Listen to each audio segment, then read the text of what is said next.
Now serving your entree of sports and entertainment, the triple shot of Marcus returns. Ladies and gentlemen, this is Fish and Grits for the Culture. May 30th, 2018. How's it going for you fellas?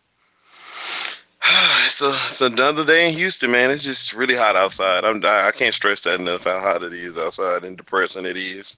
Don't come with that depressing stuff, man. Don't come with that depressing stuff, Griff. Everything is all right, my brother. What? Everything I is all right. mean, dog, it's hot outside, man. It ain't all right, dog. I went and burnt myself twice trying to get in the car. Man, you better put one of them seat cloths on your on them leather seats, man. Just Shoot, burn, just burning yourself up. man, just burning myself, dog. Just ass is on fire. Can't Better even throw drive right. better throw something down on that Look, leather, man. Before you I'm jump in. driving. Look, my even my steering wheel's leather, so I'm driving with my pinkies, like trying not to burn myself, dog. It's hot. Man, everything good though, fam. What about That's you, why you Will? don't How's it need going? them fancy ass cars. See, that's what I'm Bro, talking about right I, there. Bossy. Real Get the OGs, bossy. real OGs ride on cloth, homie. Cloth. that's what I need to be riding on. Just can't smoke in it the same. You can't smoke. It sticks a You little. know what I'm Oh yeah, it saying? sticks a You know little what I'm better. It bounce off a little better Yeah, than that leather. it bounce off the leather a You little got bit. to Febreze them joints when it's the cloth. Yeah, you Gotta gotta put. invest time in. Hey, you Febreze, gonna mess around and get some of that fat? What's that? The carpet cleaner. Throw it on there. man. Man, sprinkle, sprinkle. Just yeah. Don't worry Just about rub that it dust on. on there. I just had to deodorize earlier, fellas. Just yeah, it won't rub on. It's all good. Just So smell better. I'm sure y'all been in on the latest rap beef. What y'all think's going on? Pusha T came at Drake. Drake dropped the Doopy freestyle. Pusha T dropped the infrared. I mean, I feel like it's just another little scheme going on. But how do y'all feel about the You know latest they rap probably. beef? They probably pushing the narrative. Like I didn't understand why Pusha T felt to have to put drop that infrared. Um, and mention Drake and mention Baby and all that stuff. Sometimes I was like, you never know what's going on behind the scenes. So I don't know the full story about what's going on. And I know Drake took shots at Pusha T. What is it? 2 years ago at that killed. What is it? Two birds, one stone diss track that he did. Hmm. But I'm just like, honestly. It's good for rap because it gets people talking. I mean, but at the end of the day, nobody's going to if anybody who wins out this is going to be Pusha T because he's going to get more people checking out his 7 track album. So I guess it's a win for the label. I mean, I don't know. I mean, it's just it's great to hear two people going at it again. I always enjoy that. I mean, rap beefs always feel like a distraction. It just depends on what it's trying to distract you from. Like I'm not the biggest fan of these rap beefs because it all seems temporary. It seems like it Hmm. all goes away after like 90 days. So I guess it's cool. It's cool to hit lit tracks, hit them drop lyrics. I guess hit them dishing dirt. But it's kind of like they rap into like General Hospital type shit. It's all drama, you know. So I'm not a big fan of drama. Like I get it. He came with the bars. He calling him out for being a deadbeat, calling out his pops, calling out his moms, calling out his sick friend. It's like, yeah, it's cool on some rap shit, but at the end of the day, what is it? Like, what are we getting out of it outside of some lyrics and some bars? We're not really getting shit, but a Yeah, distraction. because Drake ain't getting out of here. Like, I mean, most people back in the day when you had beef, you had like with, when Jay and Nas was going at it, you saw Nas kind of fall off a little bit, or when you had 50 shooting at all the people that he tried to shoot at, you see people falling off Fat Joe and whatnot. But Drake ain't falling off no time soon, so I don't understand the point of coming at Drake. It's entertaining as it is, but I mean, it is what it is. And that's At all. first, I It's was just hyped. it's entertainment. It's all entertainment, Griff. First, I was hyped, but then like a few Well, days later, I it's kind of that yeah, that's what I'm saying. It's that initial push, like, ooh, look what push dropped. It's like, okay, what was the point of this? okay. So like, yeah, back to reality. Let me back go. to the next album. So yeah, I I mean, mean, yeah, it's all good. I mean, his album is nice. Daytona, I did jam it a couple of times. Man, the Kanye line of 7 pill nights. You know what it feel like? I'm like, man, hmm Kanye going through some shit. But yeah, I'm kind of hyped, man. The production was A1, so I'm looking forward to whatever Kanye about to give to us next month. Did Wilson you jammed it? Any of that? I unfortunately listened to the alleged beef that we are speaking of. I will say this that it's kind of an indictment on the state of affairs and rap and hip hop in general if we are so excited about two very mediocre uh, diss tracks, if you want to call them that. And again, yeah, whatever creates the buzz, whatever gets good marketing up and stuff like that. Now, OG Curveball somewhere there's somebody that's collaborating on this and doing this to make it mutually beneficial for the Yes. both of them Yes. because Yes. Drake is many things, but Drake is not stupid. And At all. regardless of what you think about the man, regardless of how much you do or don't listen to the man, Pusha T is one of those old school underground. He don't ever have to be on the radio, and he will still get universally loved by hip hop type of cats. It's a Hmm. reason that people really don't come for him. So to see it, I immediately was like, eh, eh. Then you go out and you drop your little subtle things like the little, baby mama stuff and the son and the sick friend and the Adidas and stuff like that. But wait, Pusha, aren't you getting some sponsorship money from Adidas too? Hello. Hmm, convenient. So as somebody that grew up and really watched folks that really had beef with each other, like go at it bar for bar, from the MC Shans and KRS Ones all the way up to now. Yeah, they'd have to do a little bit more than what they're doing right now. I Money mean, it is ploys, what it man. is. I know how it All about is. the I know money. how it exists in the state of today. But I just find it a little bit disappointing and funny that we're willing to settle collectively for this type of distraction that goes against the very core and heart of what hip hop is supposed to be in the first place. It's not supposed to be about money. It's not supposed to be about publicity. It's supposed to be about lyrics. It's supposed to be about love of the craft. But I'll digress and leave that exactly where it is because it don't deserve no more shine than what it's getting right now. Man, that's one thing I do like about this beef. I like what you said there. We live in a generation now where it's like everybody has Google. So you kind of Google pretty much anything about your favorite artist or something like that, the good and the bad. So this whole thing about beef is just like unnecessary because like you talking about Drake's baby mama. I'm pretty sure a lot of people already knew about it. Same with the baby and stuff. People Exactly. didn't pay attention to it. But what I do like about this is from a Pusha T standpoint, I like it that it gets his music either positively or negatively in the ears of a lot of people that don't jam Pusha T. Because I was talking to somebody the other day and they was talking about, if you think about it, what Pusha T's solo track has really been in the forefront of a lot of people or a lot of younger people's ears. Like none of his music, but now that Pusha kind of took his shots at Drake, a lot of young people like Drake, they'll go back and they'll be like, "Oh man, forget Pusha T, blah blah blah," and then they'll probably go check out the Pusha T album they just dropped. Phenomenal work body. I'm mad it's only 7 tracks, but it's good body of work. And then you go back and say, I wonder what else Pusha T went on. So you go to iTunes and you'll take a look, and it's like you look at all the features that Pusha T is on. He stands out on every Exactly. one of those tracks, and I'm glad that people get to go and listen to him and give him kind of respect and give him his just due because I think that, like you said, he's to a lot of hip hop heads, they know about Pusha T, but not the main public knows enough about Pusha T. They know about Clips. Clips had a run back in 2000, but when they fell off, people kind of didn't keep up with Pusha T, and he's quietly Man, been making I music. think And Pusha has outdone anything that Clips ever did. Like as a solo act. That's just yeah, me personally. Like his work is phenomenal, and nobody gives him credit for it. well, I don't know, man, because in his solo work, because I think this is his third album. There's nothing, man. Lord willing, Lord will grinding, I or mean, I think it it's was like it's Lord. all it's all cocaine and trap tracks. I get it. So like, it's not gonna relate to everybody, but Pusha been having bars for a long time, Yeah, man. that's what I'm saying. But I'm talking about his Oh, solo and work. that's no question. I just don't know if his That's no solo work is question. But better the one than thing that group. about it, I mean, like but his it, solo it, it, work, to it depends. me, It depends on who you talking about, Griff. Like I consider us all to be music heads, and I feel like we all three can appreciate what Pusha T brings to the table. Oh Now, yeah. now the average listener absolutely. that wants to get out here, they may listen to dubstep every now and then with their tracks. They may not appreciate a Pusha T like we would. So I just feel like anything Pusha T has done has outpaced anything that he did as a group with Clips and No Malice. That's just me personally, though. uh, I want Wilson to go with his part, and I wanted to ask y'all a question about Pusha T.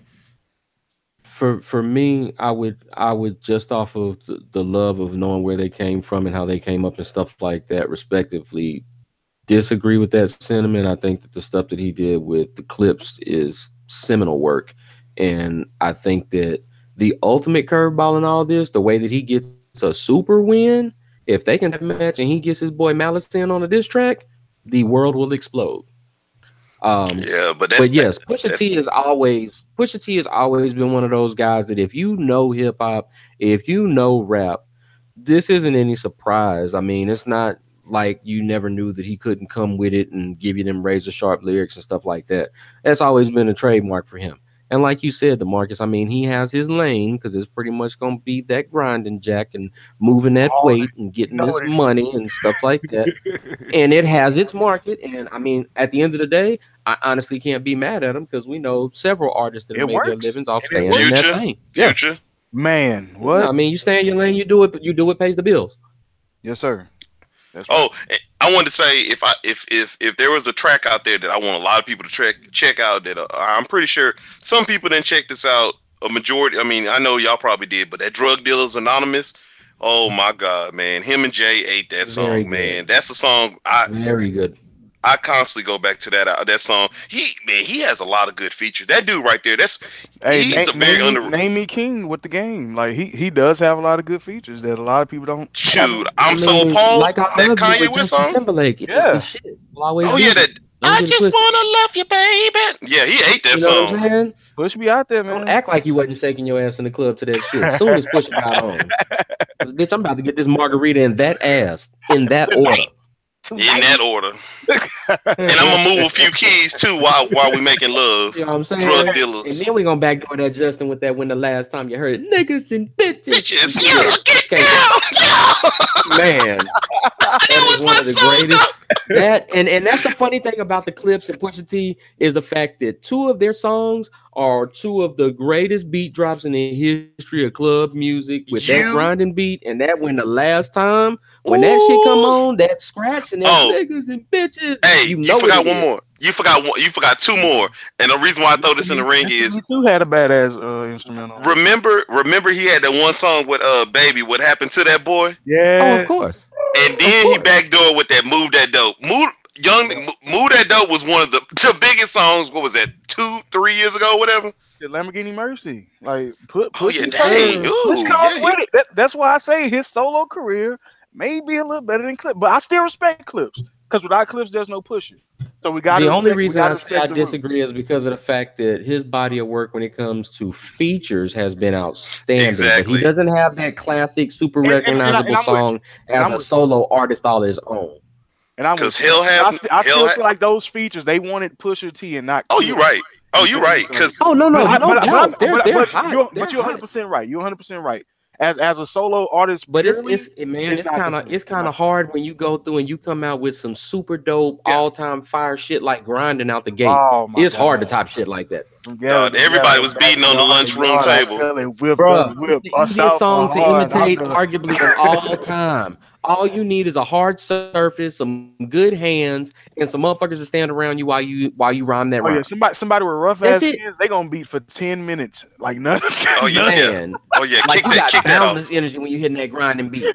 Everybody making sure they hitting them ad libs, them all that. Everybody. Size of rounds in that car player, car. Yeah, hey man, that grinding used to go. Even the remix. Remember they had that remix that came back, boy. Hey, Clips used to go hard, man. Check out that Daytona. I like Daytona. Hard Piano is probably my favorite track personally. Dog, next to the What Would We Do? But Hard Piano, I was like, oh my goodness. It blows my mind that you like Hard Piano because I booted that song. I hate that song. Oh, that's my joint, man. I didn't. I said they could have done without Ross. So real. Come on, man. You got dog. They could have got rid of Ross. I don't like that beat. I don't like Ross on there. I don't like what Pusha was saying. That is not my. That was kind of like a Ross type beat, though. My favorite song is that Santeria. That's my song. That's probably one of my least favorites because it was disrespect Ross. Thank you. What'd you say? Thank you, Wilson. What'd you say? Don't you disrespect Ross like that. No. I mean, I truly. Nah, it's not even disrespecting. It's not even disrespecting Ross. I gotta keep it real because I'm just playing, man. I had to go. I know you're not. I had to go back to my friend Henry, and I had to ask him. I said, "Dog, I'm just not feeling this track." I said, "Which track do you not feel on there?" And he was with me. He didn't feel that track because it was just like it was something about the beat. Y'all slipping, man. Keep listening. Keep listening. In my DNA or whatever, but it's literally impossible for me to not like a Rick Ross song. I've never heard one that I didn't like.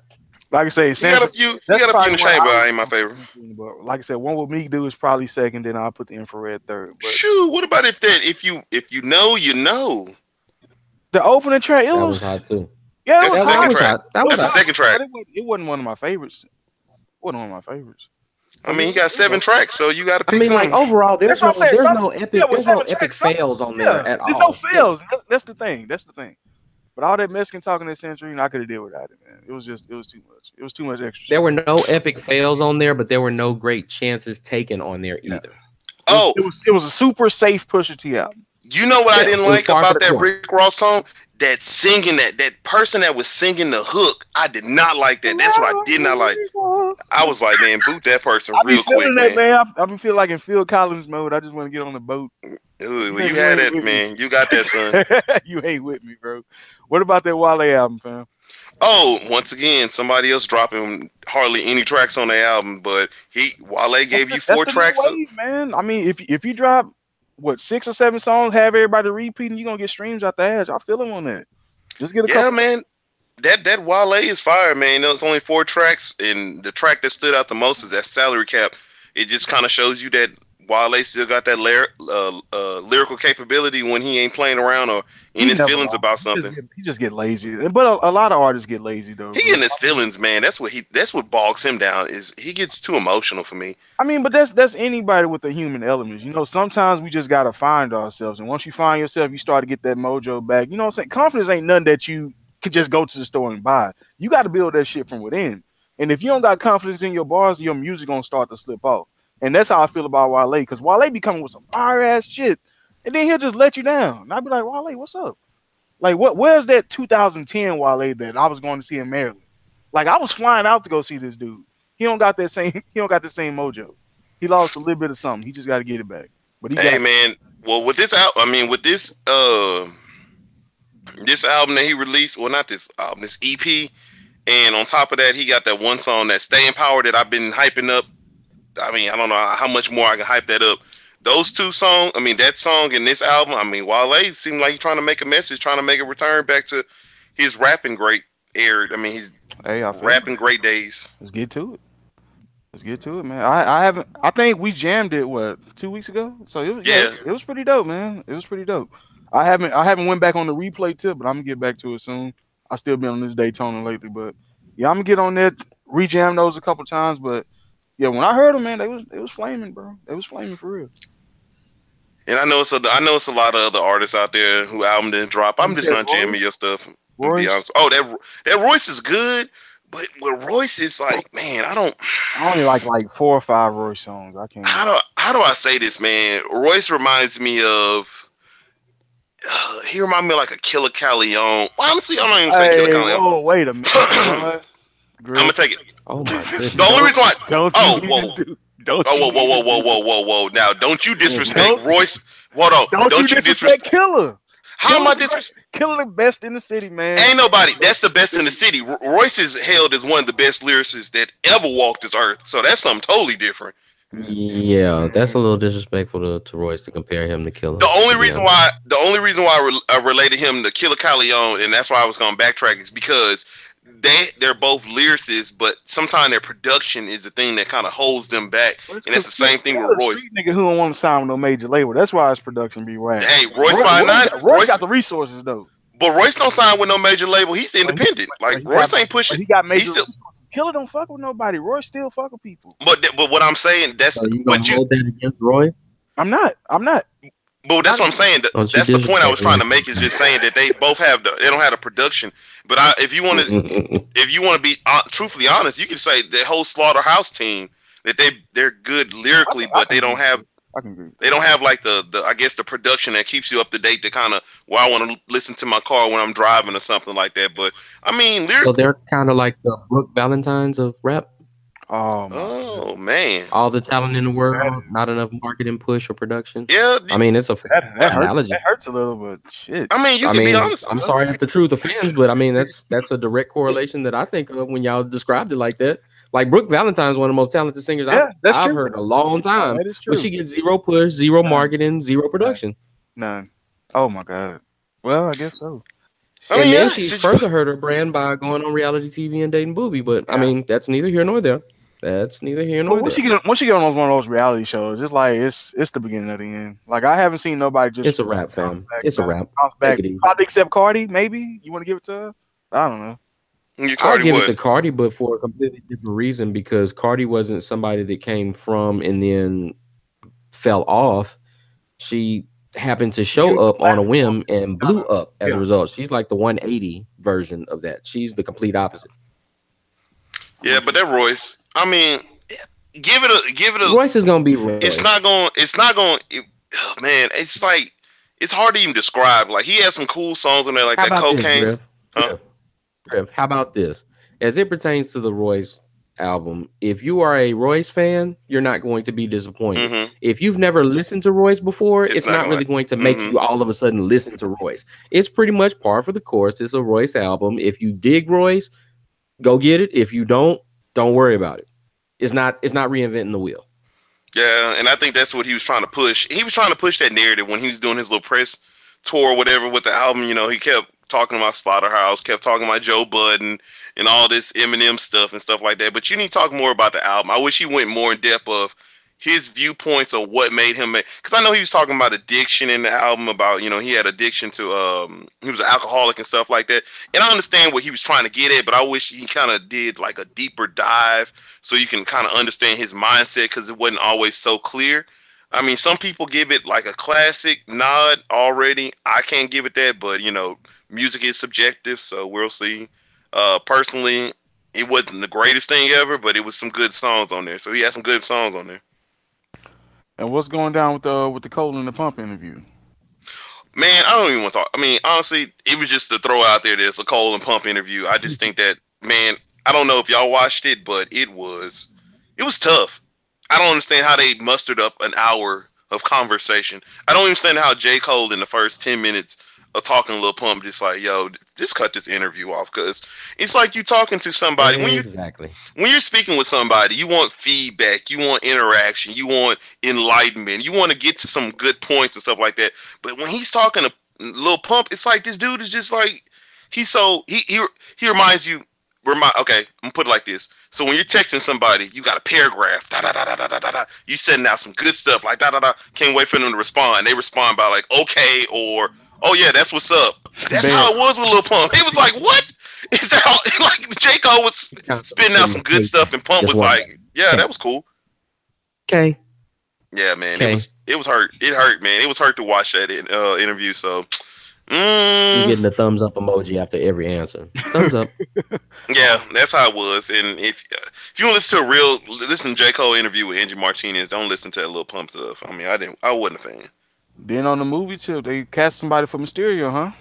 Yes, sir. Jake Gyllenhaal, man, that's huge news. I know Marcus. You say you like that casting, right? I don't mind it. I think he has the chops to pull it off. I mean, it's not really a lot that you really have to stretch to pull off with Mysterio, because he's such a relatively obscure character, except for diehard Spider-Man fans. It's not like you really have a whole lot to base it off of as far as what it is that he's going to be. I mean, it gives them really a lot of latitude as far as how they pull off the Mysterio. But I think that he's got the acting chops to be able to pull it off. I mean, I don't see any problem with that at all. I had read a few spoilers. I mean, you know, sometimes I can't help myself, but they were talking. They kind of did like there was a script leak of what they might be doing for Spider-Man 2. It may be based in London or whatnot, and he may be, instead of a failed what was he in the comic books? He was the guy that did the special effects and stuff like that. Special effects guy? Yeah, they were saying that they may go like the magician route or something like that, a failed magician or something like that, and that he found Tony Stark's. He kind of repurposed a lot of Stark's old tech and stuff like that. But the thing that made it interesting, what made it interesting for me, is that with him coming, with Jake Gyllenhaal coming to play Mysterio, I like it because I watched that movie that he did called. What movie was that called? Nightcrawler, where he was the night camera dude. Mm-hmm. The photographer? Yes. Yeah. And how creepy he was in that role. And if they kind of take that with, you know, Mysterio, with him, Quentin Beck being a failed, you know, kind of guy in society, and he plays that up. That's one thing I like about it. Number two is it kills the rumors that he was supposed to be Batman. That's the thing that really kind of just like, oh man, because I was really getting pumped up in my mind that he might replace Ben Affleck as Batman. So now that's out the window. That would be absolutely horrible. Yeah. Now that you say that, it does. He's too Keanu Reeves aloof to be a Batman that would be believable. He doesn't have that fire. He doesn't have that intensity to himself in anything that he's ever done that would remotely resemble what would be needed for a Bruce Wayne or a Batman. It's a good question. I would go to Source Code. Source Code, man, he kind of killed the. I get what you're saying. Was pretty cool, but overall, when you look at the overall body of work and stuff like that, like when I think about Jake Gyllenhaal in any kind of action capacity, it kind of reminds me of a young Keanu Reeves. Young Keanu Reeves can't pull that off.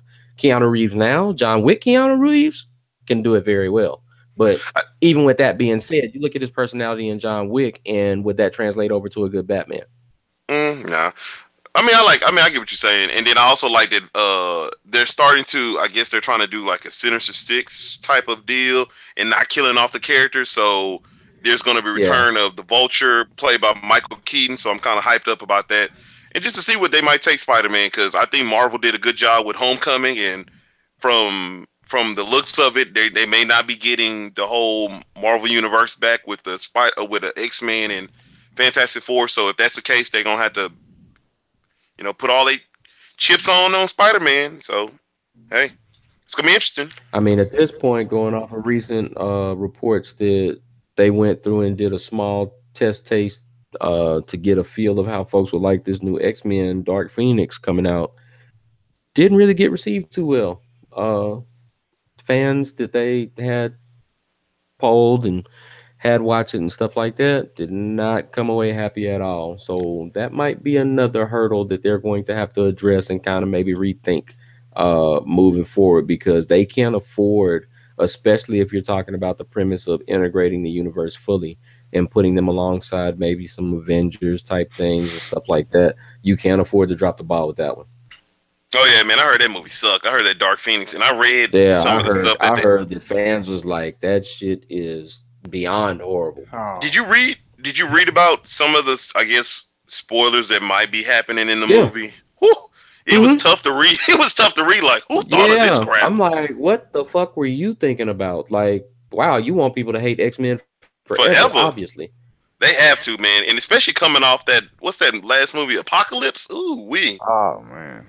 I mean, Apocalypse was halfway decent because of the fact that they kind of work with an open canvas, but you recognize the limitations too, because there's only so much that you can do when you're dealing with half a roster. You know what I'm saying? When you can't use the full scope of the Marvel Universe. And even with that being said, backing out the fact that Apocalypse wasn't horrible, that Logan was fabulous, you simply cannot afford to carry what is basically the second most popular entity historically in the history of Marvel Comics and drop the ball. Because after Spider-Man, the most popular thing that people know is Wolverine and X-Men. Yeah. Mm-hmm. And then they announced the cast for Men in Black, man. What you think about that? Fuck no. I'm with Wilson, man. I'm like, God, these movie companies are really reaching. Throw away the whole reboot. Fuck that. I'd just rather have my 3 that I got right now than to deal with that. No, I don't like it at all. I don't. I agree, because if you truth be told, that Men in Black 3 is actually a decent movie, because Josh Brolin really killed it as a young Tommy Lee Jones character was. Agent J. But the thing about it for me is the fact that people are so interested in getting this money grab and trying to capitalize on popularity and nostalgia's sake that they forget the key element. One of the most underrated things about Men in Black, other than it being a really cool story and a really cool concept that kind of was original at the time that it came out, was the fact that you cannot recreate the chemistry that Tommy Lee Jones and Will Smith had in those movies. Mm-hmm. 2 of the most different personalities that you wouldn't expect to really jive and work with each other worked out so fucking fabulous that you just rediscovered, oh my God, I never knew that Tommy Lee Jones could be this fucking funny. Exactly. Reminds you of what's that, Jackie Chan and Chris Tucker on Rush Hour? And Chris I watched that the other day. Those combinations that come out of nowhere, but it's like, damn, this shit works. And okay, so I'm with you, Wilson. I'm not really too excited about it, and the only positive I can give it is that Tessa Thompson and Chris Hemsworth, from what we saw in Thor Ragnarok, their chemistry, if they can channel that and bring it to the new Men in Black little dynamic they're gonna do, that can be interesting. Liam Neeson is supposed to be in the running for a huge role. He probably is going to be the boss or something like that. So you know how funny he can be at times. And another thing I like, Indeed. about it is F. Gary Gray is going to direct it. So that's another one that I'm just like, that's very interesting. F. Gary Gray. I would never thought that he would first to take on Fast and Furious 8. And if you go back and look at Fast and Furious 8, that's actually a decent movie, and it had a good coherent plot going on. So I'm curious.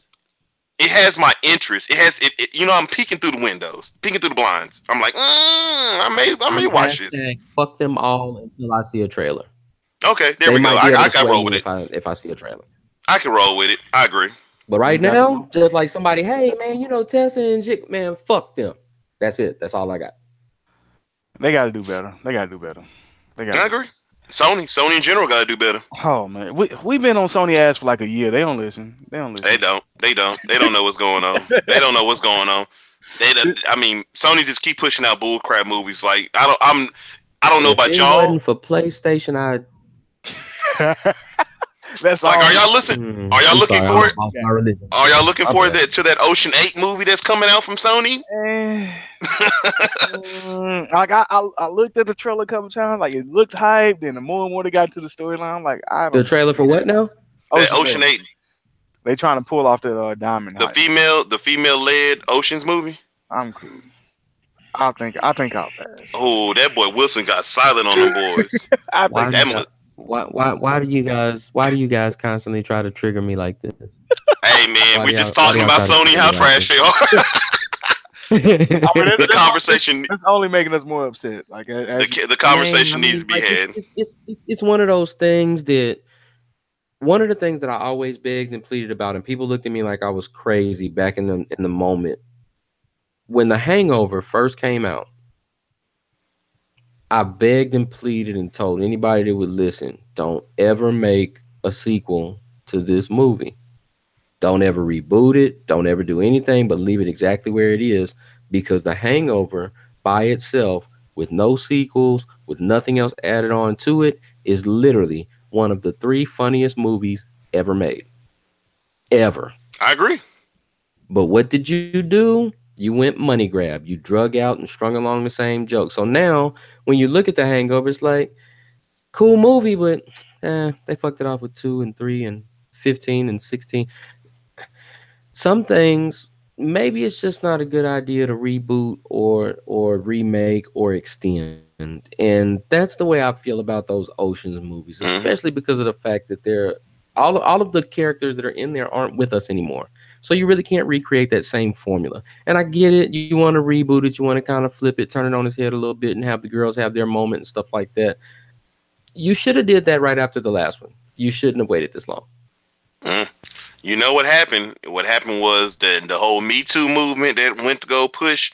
And then all of a sudden it was the Ghostbuster. And I'm not mad at it. Again, I'm not mad at it to a certain extent, but a lot of these movies were going to start falling under the Watchmen category because they came out way too late for them to be as impactful as they could have been. Like, the Watchmen movie was great in and of itself, especially if people read the actual comic book. But the issues that were being addressed and the stuff that was brought up in the content was so outdated because it was a comic book written in the mid 80s that you lost half of your audience that you were trying to get to buy into the movie because they didn't really know what the hell was going on. Nobody knew about fucking Reaganomics. What the hell is that? I knew Ronald Reagan used to be a president. I didn't know nothing about Reaganomics because half your demographic wasn't even alive or even paying attention to TV when all that shit was going on. Now, old heads like myself, yeah, we knew the premise and stuff like that, but you lost that impact because you got it tied up in red tape for 20-something years when it should have came out way back in the day when you could have had a smash hit. Still did great, still did its thing. In a lot of ways, I feel the same way about that Ghostbusters movie like you just brought up. If you wanted to flip it, do the female version and stuff like that, you shouldn't have waited damn near, 2 decades to do it? I mean, it just kind of kills the vibe. And with this Oceans thing, I mean, you could have struck while that Oceans wave was still sky high because folks were still begging for one after the last one. Yes, they were. And I disliked that last one too. Yeah, they kind of I missed. thought it was pretty cool for what it It was. I was. didn't think the plot was as strong as the first That's what two, I. but I appreciated it for what it was. That's what I was getting at. It wasn't as strong as the last two, and that was my problem with that Ocean's 13. And I did like what's our boy named Al Pacino, so that was another Yeah. positive. And what about Han Solo? Y'all both catch that? Wilson, you catch it? What? Han Solo. Han Solo. Oh, but of course, it was good. Uh, It was real I, good. I'm gonna be honest with you. I'm gonna keep it real with you. I hear a 100. lot of people. I hear a lot of people talking. A lot of people from super Star Wars fans to just casual Star Wars fans to reviews. This movie is getting too much heat. That movie was the most fun I've had in the movies in a long time. I'm talking Yeah, about they're ripping it apart because of the fact that it's kind of lighthearted and not what you normally would have expected from a Star Wars movie, quote unquote. But I'm like, okay, y'all are the same motherfuckers that'll go watch Marvel movies, but you'll rave about Guardians of the Galaxy. And I think Han Solo is just basically Indiana Jones in space. And I think that the dude that played Han Say Solo, that shit again, Griffin. Don't say anything else. Say that. Repeat that one more time for the cheap seats. Indiana Jones in space. That's it. Because I'm gonna be honest with You you. don't love that. If you You go, don't love American cinema, and I can't respect you. because if you go watch Han Solo and you take like I'm a huge I'm more of a Star Wars fan of the lore, so I watch the cartoons, I kind of watch the movies, I like the backstories, I like all that stuff. But I can sit back and As I am know this dude is not he's not gonna give me the Harrison Ford or what I'm looking for and stuff like that. But I took it for what it was, and I really enjoyed the shit out this movie. Me and my mama really enjoyed it. I enjoyed the twists and the turns of this movie. I enjoyed the action. I enjoyed the pace. Woody Harrelson gave me another good Woody Harrelson role, like another underrated actor, just like Josh Brolin. I'm like, we gotta give it to these people. And then Donald Glover was good. The action was good, like I said. The pacing was good. The story was good. I'm interested in seeing more Solo movies. This is how bad it is. This is how good Solo was to me. After watching The Last Jedi, I said I do not want to watch another Star Wars movie at all. After watching Han Solo, I said, you know what? I want to see 2 more Han Solo movies or 3, whatever you want to give me, because I enjoy the characters. I enjoy the characters. I enjoy the dude who played the young Han Solo. I can't think of his name. It escapes my mind right now. He did an amazing job. I thought he embodied the mannerisms of Han Solo. He may not He have gave got you the spirit. He gave you the mannerisms. He gave you a little young man, pre-swag Harrison Ford feel, and I appreciated that. He didn't try to imitate him, but he gave you that feeling so you could invest into it. You could really connect with what it is that you saw on the screen, and you weren't going to be in that mode where you were constantly like, well, it's not Harrison, but it's okay. It's not Harrison, but it's all right.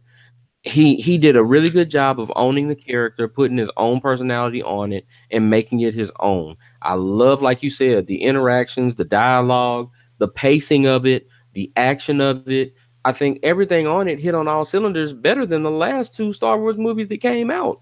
But people, for some reason, want to barbecue it, and I really don't understand it. Yeah, I agree. I thought it was a phenomenal movie. I recommend that movie to anybody over.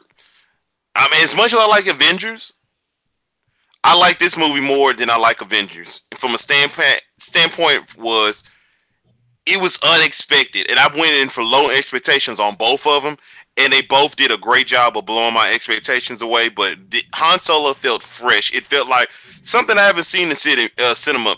The most fun I've ever had in another movie, if you want to give it a comparison, the Mission Impossible movies of late. It's just a fun movie. Like, dang, this is really fun.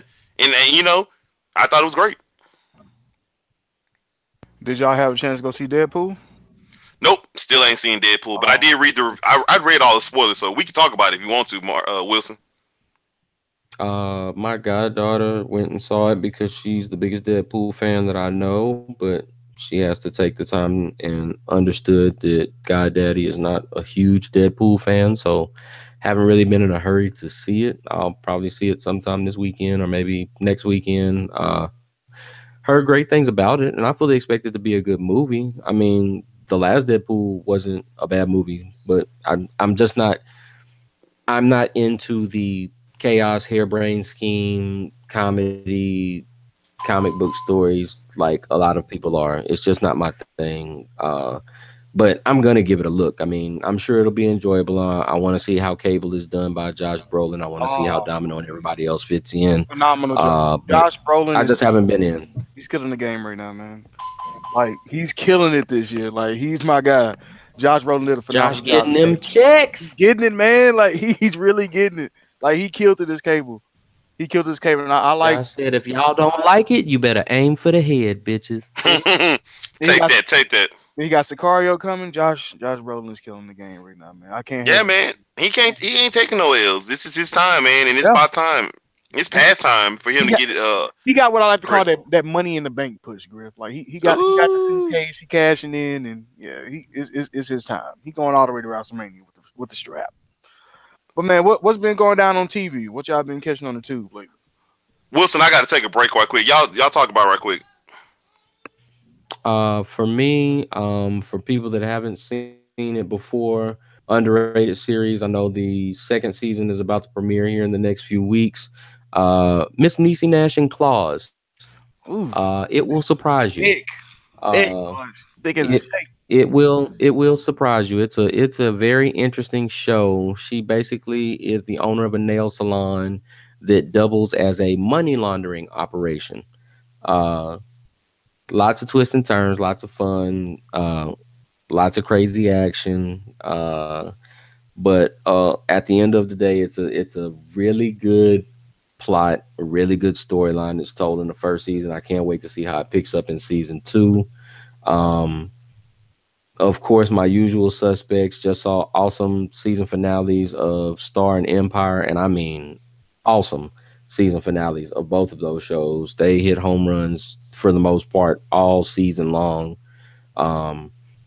Ready to see this new season premiere of Queen Sugar, which never lets me down. That dropped tonight, don't it? I believe so. Let me see. Is there anything else that I'm really watching? Because it's kind of like the sportsy part of the year. Whenever you got so many different things going on with like Stanley Cup, we just that's get what into the I'm saying. NBA Finals. It's matter of hard fact, to we- like keep up with my usual stuff. We can jump into that right now before Griff get back. I mean, I'm not tripping. I mean, I'm here for it. Before I do though, I don't know if I mentioned it before on the podcast on Netflix. Check out The Carter Effect, talking about Vince Carter's impact on the country of Canada and the popularity of basketball therein. Really good. Second season of 13 Reasons Why is out. For those folks that have checked out the first season, I think that second season is going to be pretty cool as well. And that's really all that I have right now. Because again, I've usual now because there's so many different things going on right now in all the different leagues. For sure. And that Golden Knights Caps game 1 was violent, man. Like Jesus Christ, and it was better hitting in that damn game than it was in the entire NFL season. They was just smashing each other, dude. Like they's really going for it, but damn it, that team is fucking great, dude. Like, just for an update for the people, they're still tied right now after the first period, and it's been nothing but hits in this game too. Yes, sir. Man, do you think they got do you think our boy got a chance? You think he can pull it out? Because this team look greater and greater each playoff series. Like you expecting them to hit that wall. Like, all right, they are first year. We talked about it. They talked about it the round before, man. They're the vision of what happened in '96. 6 goals, but they're the vision of what happened in '96 in the NFL with the Jags and Panthers. Yes. But they took it to another level. They went and they're an experienced team, so they took everybody's table scraps. But it was some impressive ass table scraps that they put together. Andre Fleury, Jesus Christ! Right? Starting right there, you get a Fleury that gets hot. You got the hitting that they got going on with the different players and stuff like that, man. The deck. We talked about it. The deck is stacked against Ovechkin and the Capitals, man. They're gonna have to dig deep and find a way, man, because Las Vegas, man, I promise you, the same way the NFL changed that shit up by the time they got to Cleveland in '99, I guarantee the NHL gonna change them expansion rules by the time they have another expansion team. There ain't no way in hell you're gonna have somebody start out and come out first year and win the Stanley Cup. Nah. Just Monstar everybody on the way to the play. I'm back, fellas. Like every owner in the NHL right now should be voting against that. Like, let's go on and vote on this now. This shit is ridiculous. Yeah, this shit. You know how much money I put in my team, and these New Jacks just came first year, and now they're in the championship. This is bullshit. That's gonna be I be Ovechkin. flipping. That's Ovechkin crime. That's Alex. Man, The fuck! I done finally got here, and this how you repay me? shit. That's all of the Western Conference that thought they had shots too. It was some they went through some teams that was supposed to make it this year. What y'all talking about? What we talking about? NHL? Yes, sir. Yes, sir. Oh, we talking about hockey. You can go and take. Oh damn! I missed what y'all talked about before. What y'all talking about? What's to watch on TV? Yeah, we just talking about what's to watch on TV, and I just gave them the usual suspects because with all the sports that's been going on between the NBA playoffs, baseball right now, the hockey playoffs, and stuff like that, I really haven't watched as much TV as I usually do because I've been so busy watching all these sports. There's the same. Yeah, I mean, just watch Star. Just ended. Amazing. Queen Sugar's back. I can't stress enough. Westworld, shit, man. Folks just don't know. That show is incredible. But continue, DeMarcus. Nah, I mean, what we're gonna get into next is, man, I've really been having a big issue with this, and I don't know if it's just me, but these athletes receiving honorary degrees, like, people have to bust their ass for this shit, man, and they just okay. Now, do we have a problem with people getting them or just athletes specifically? Because there's plenty of folks that get them. People in general, just honorary degrees. Like, give them a plaque, give them a statue. Give them a room hall or something. But to a certain extent, they still probably pay for those honorary quote unquote degrees. Anyway, they'll give a little contribution to the school, stuff like that. And I mean, it's not like it mean nothing. It's not like they not actually doctors. It's the principle. I understand what you're saying. It's like, you know how many motherfucking semesters I had to spend in the bursar's office getting my shit together, and they just walked and handed you that motherfucking diploma. You got more ribbons on your motherfucking gown than I do. How many theses I get it. I feel you. How many theses you wrote, motherfucker? Like, tell me that. Like, do y'all have as big of an issue as I do? I mean, y'all just really don't care about the situation? Go ahead, Griff. Ken Griffey. No Griff. Griff. Okay.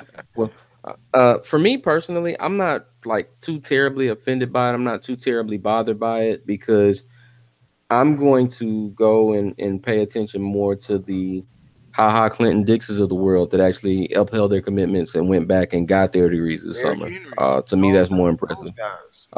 Yeah, I mean, to me, that's more impressive. The fact that in the face of every single reason on earth to not even care about college anymore, you still held up to that commitment. You still leading by example, and you still went and you honored that commitment, whether it was to yourself, to family members, or whatever the case may be.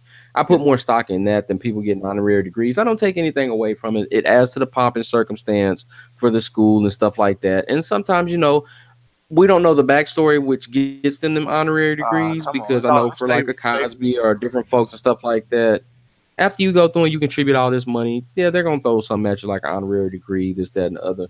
And it's cool. I mean, but for me, I'm like, unless this motherfucker beats me out for a job with this honorary degree, I don't care. Now, if somebody like uses that to beat me out for a year, it's a problem. You got to break some tables then, man.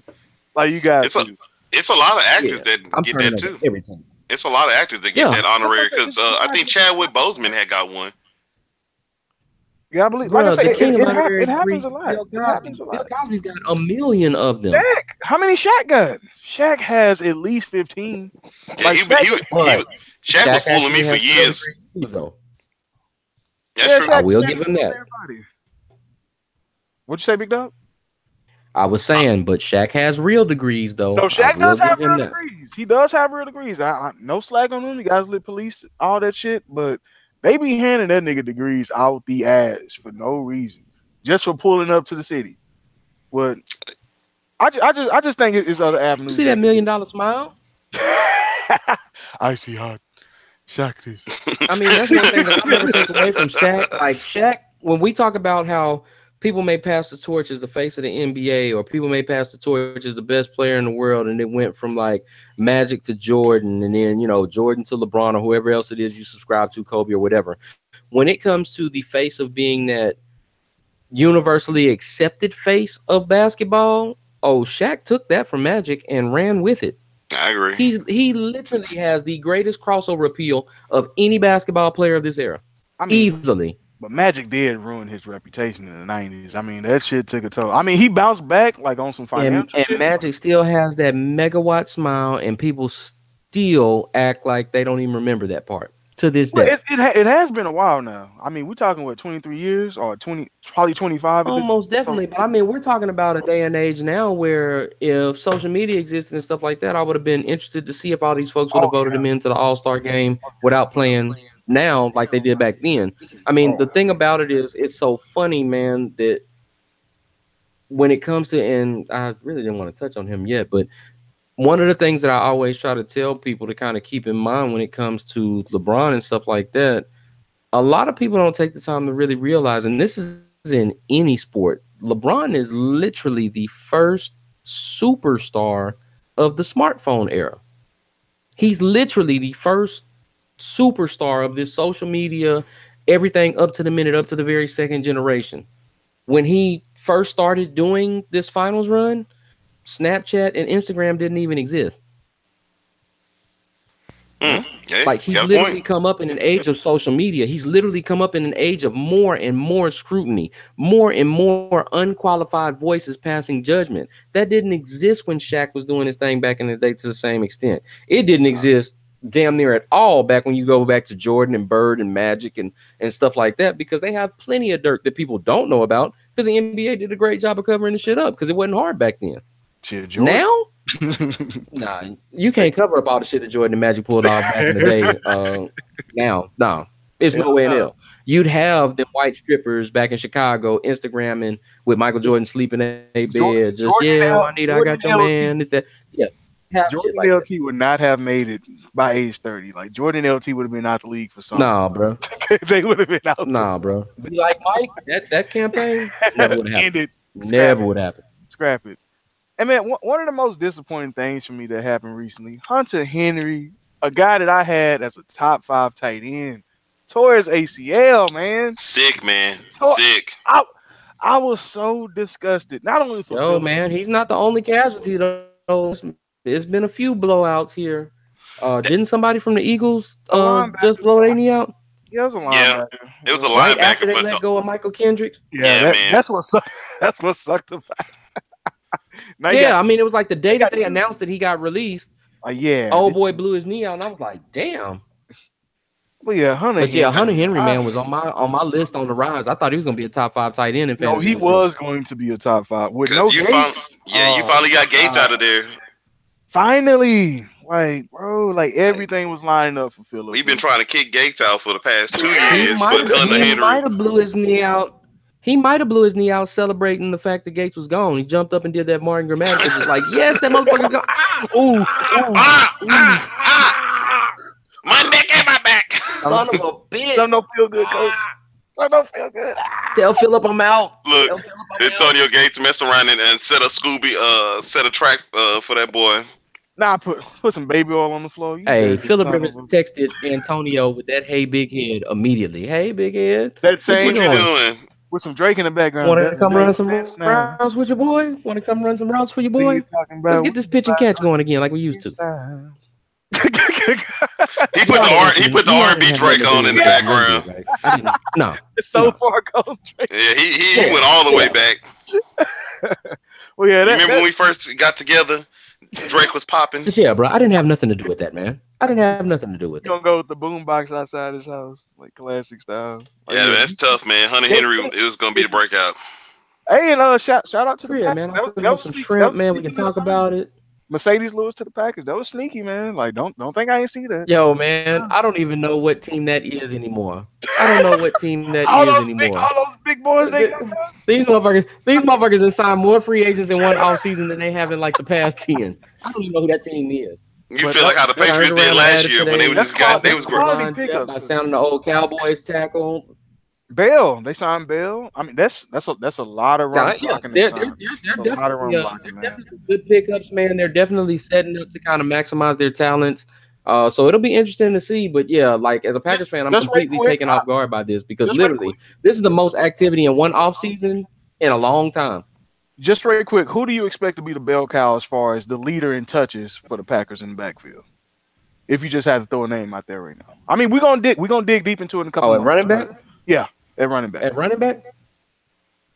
Yeah, at running back right now, I'll tell you right now, it's all about Jamal. Jamal is gonna be the workhorse. He's gonna be the bell cow. Okay, I'm with you. I'm with you, bro. Oh, And he, But with he, that he look being good. said, with that being said, man, I will tell y'all for the folks that don't pay attention to the Packers and stuff like that, like Aaron Jones put on 15, 20 Aaron pounds Jones, this offseason. and Aaron So Jones he is can not run in between the tackles more. So he's not going to give it up without a fight. And hasn't lost any speed from what they've been saying out of OTAs. And then you still got the wild card in Ty Montgomery, who they haven't let go, and they are dedicated to getting as many touches as possible, whether it be run or pass. So I think it'll be one of those situations, kind of like they were in the this is Favre fourth year, years right? and in the Rodgers years, where while Jamal is the bell cow, he may be that bell cow to the tune of like 180 touches, 700 yards, and like 9 touchdowns. He's going to be their red zone guy for sure. That's without question. Yeah, I don't see a 1,000-yard rusher with all that talent on the receiving end. So I can definitely see somebody with 8, maybe 10 touchdowns. No, he'll be throwing the ball too much to Mercedes and Jimmy Graham. Exactly. It's gonna be sold up, and Devontae gonna get those red zone targets too. You know, Jordy find the receivers, so you already know what it is though. And then what y'all think about Brandon Marshall going to the Seahawks? You think he got any juice left to provide any kind of spark for Russ? Who? Oh, not Whoville. I mean, I guess we got a Whoville Brandon, but damn. I don't. Yeah, man. I don't know, man. I like Brandon Marshall. You going to Whoville too, Griff? No, he. I don't know, man. All right, I'm gonna set the over under on yards. I'm gonna set to be respectful. 700. I'm gonna set 6. I'm gonna set 600 just to be respectful. Over. You say over 6? Oh, I Yeah, think I think Brandon it'll be Marshall, over if he 6. stays healthy and plays all season, he's gonna get about 900 yards and about 8 touchdowns. I just don't expect him to play all 16. So that's why it kind of concerns me. I can see him playing maybe 10 or 12, but I don't think he got all 16 in him, man. My thing I like about Brandon Marshall is he'll be a red zone threat. I still think he can get open with the, I still think he can get open that's where because Brady Butter gonna come in the red zone because I think Yeah, Tyler Lockett and Doug Baldwin gonna eat up between the 20s. yeah, I'm gonna grab him in the late round. You gonna take another shot on him, huh? I'm not yeah, going to touch got him to, at all man. because Baldwin is going to take all of his touches and meaningful yards. I still think Lockett is gonna come through and be second on the team in receiving. We hope so. I mean, but that's another guy with injury concerns. Yeah, I mean, when it comes to the Seattle Lockett is system healthy, and what they he's like to explosive. do, it kind of plays up to the talents of a Lockett or a Baldwin. Yeah. But Rashad Penny, I think he's gonna be eating. Be on the lookout for him. If y'all don't know him, Who? don't who Rashad Penny. Because Rashad Penny is going to be throw a baby. RB2. I just wanted to throw a baby who out there. Because he threw us the curveball when they drafted his ass in the first round. High-end RB2, I guarantee. And he's going for the low. Matter of fact, would y'all rather have Rashad Penny or Sony Michel? Just throwing it out there. Ooh, that's. I'll take Jamal Williams. Thanks. Don't do that, man. Don't do that, man. Rashad Penny or Sony Michel. Just pick one. We talking about the Dion Lewis road left over with the Patriots and true bell cow with the Seahawks. What would you rather have? Give me the latter. I'll take Sony by a hair just because I like the line situation a little bit better in New England. Okay, I'm with you. Okay, hey, that's all it is. Like I say, it's just a couple of debates we're gonna have before we actually kick off into that fantasy season. But I literally think that's the only difference because if Seattle's line is together and actually kind of functioning, Penny might push for Dark Horse Rookie of the Year because he might easily get 1,200 yards up there. A guy that I like really, Ronald Jones, man. I really think Ronald Jones is gonna eat up in Tampa Bay, especially if they get this shit. Man.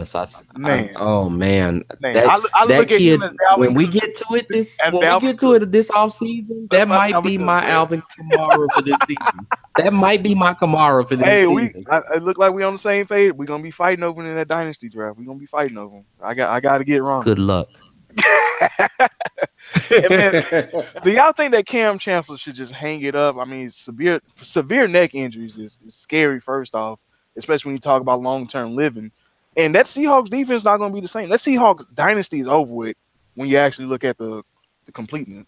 Oh yeah, I mean they're past. The parts are gone. There's no Legion of Boom now because Sherman's not there, so that title no longer applies. The selfish part of me, because I love Cam Chancellor's game, says that, I wish they could find a way to make sure that he's healthy enough to play. But as a Packers fan who had to suffer and swallow the bitter pill of Sterling Sharp basically having the same injury, I'd much rather have that man be a productive citizen after football. Exactly. That's how I feel about it, too. I feel like Cam don't got nothing else to prove as a football player. And to go out there. He owes us nothing. Nothing, and to go out there with that type of aggressive game, he's gonna get hurt again. Like I can see it happening. Like I don't want him to be another. What was the guy for the Colts? The safety for the Colts? Bullet Bob. Bullet Bob Sanders. Oh, look, yeah. I don't want to end up like Bullet Bob. I don't even know if he can walk straight right now. So just get healthy, Cam. Hang it up if you got to, bro. And switching over to the NBA, what y'all think about Steve Clifford going back to the Magic? He was once an assistant there. Who? Oh, the Super Whoville for Steve Clifford, because I don't understand who? This is even a I don't topic? I can't even believe this right now. I don't know how you. I'm about to go Kanye and y'all. I can't even believe you brought this up for me to talk about right now. I don't understand how you fired Frank Vogel and that's who you replace him with. Exactly, Griff. Exactly. That just Vogel makes no was sense. not the problem. He was just the scapegoat because your front office still can't figure out what to do with their fucking personnel and their picks to actually field a competitive team. So you're basically, much like Atlanta, a farm system for the rest of the NBA because all you do is get players and then ship them off to other teams where they can go be productive. So I would like to tell y'all something. I'm not trying to be mean. So I was at the barbershop today and I was talking to my barber and we were talking about the Rockets. And I'm not trying to jump the gun too quick on the Rockets. But who? Yeah, they in Whoville, honestly. But when I don't let him Whoville our Rockets, goddamn. Hey man, when I sat back and thought about this, dog, I was like, I wish the Rockets in a dream world. I was hoping that I woke up and I saw that the Rockets got rid of D'Antoni and picked up Frank Vogel. I ain't gonna lie to y'all. Don't you disrespect D'Antoni. Dog, I like Frank Vogel. I like Frank Vogel so I'm about to log off, bro. If you this shit, I'm not here for this, bro. Dog, Frank Vogel's a really good coach, man. I think you not. This dude just won 65 games and took the worst at Game 7. You talking about? Hey man, Frank Vogel would have us at 73-9, man. Don't fall for that narrative, Griff. Don't fall for that narrative, man. You listen. I'm not falling for that narrative, but please man, tell your barber to stop that shit. He probably brought it up. Tell your emotional ass barber to stop that shit, man. Dog, I can't. You know. I've been. Let's keep talking with the topics, dog. Let's not talk about the Rockets yet. I mean, before we get here's the problem with that situation, though, Griff. Go ahead. I'll wait. I mean, the only other thing before the conference finals we had was just the Brian Colangelo drama. But I mean, it looked like news just dropped that it was his wife with the burner accounts. But I don't know what's going on with that, man. What's up with everybody with a burner account? I don't know. I mean, my bad.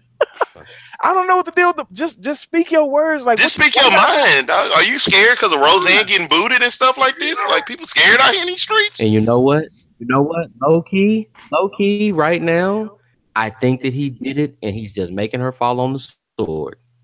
Probably so. Probably, of course, because he don't want JoJo mad. Nobody want to mad JoJo. JoJo gonna clown his ass. Remember that new Tiffany bracelet you wanted, boo? Remember that little cruise you wanted to take? We can do all that. I just need you to come out and say it was your accounts, okay? I'm here for any Sixers. You're supposed to be funny. You're supposed to be funny. Certain free agents, so I'm here for it. Keep up the drama, Sixers. There you go.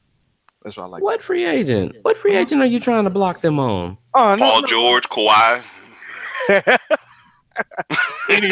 any free Kawhi's agent. not a free agent, sir. Oh, yeah, that's true. They can try to trade for. I was thinking. I was telling somebody, would y'all like Paul George going to the Sixers? I like Paul George going anywhere outside of Oklahoma. I just don't feel like he's a good fit with Russ. I still feel like he brought on the defensive I think that it would actually be a better option for him than going to LA at this point. I agree. But he's a better Covington. Yes. And him and Covington on the wing will all raise havoc. Mm-hmm. You talking about all NBA defense, Covington? Mm-hmm. All first team. Was y'all surprised with those lists? I was kind of first team, homie. Yes. First team, homie. Lillard had me like, I get it. But it's like, that Lillard didn't have me by all. The only all that I had was Steph Curry making all NBA. I kind of felt some type of way about that. So surprised he wasn't first team. Just with the voters wise, not season wise, but voters wise, it's surprised that they put in Lillard over Steph first team. I thought that was. I think that they finally got it right because if we want to, truth be told, Lillard outperformed all categories, and it was a stretch run when they didn't have CJ McCollum and everybody counted the Blazers out and. Lillard was out there 42 a night.